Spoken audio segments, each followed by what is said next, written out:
Hallo kinders, baie welkom by gitaarles nommer 13. En vandag gaan ons nog 'n liedjie leer speel met D, A en E. En ek hoop jy ken hierdie liedjie dat jy dit lekker saam met my gaan oefen.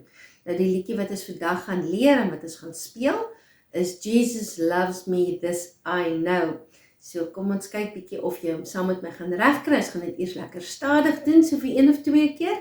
En daarna gaan ons dit saam met die liedjie oefen.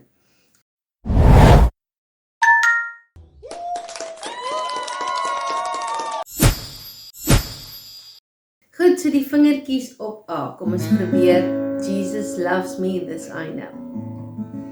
Jesus loves me, this I know. D, for the Bible tells me are so. Little ones to him belong. Now D, they are weak, but he is strong. Mooi. Yes, Jesus, nou D, loves me. Dan yes, Jesus, loves me. Dan is weer by A. Yes, Jesus, D, loves me. Nou gaan ons A, E, A. So na mekaar, lekker vinnig.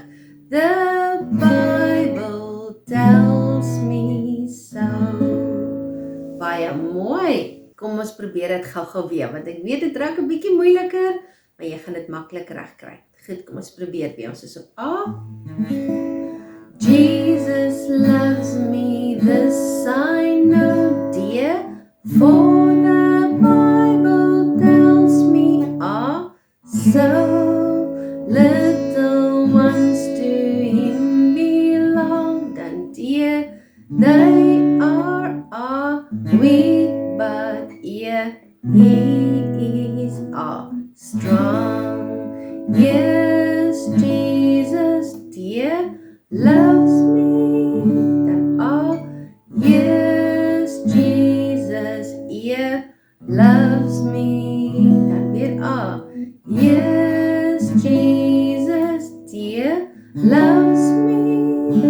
The Bible tells me so. Baie mooi. Ek weet dit is 'n bietjie moeiliker, maar kom ons probeer dit gou saam met die liedjie. Vingertjies op A.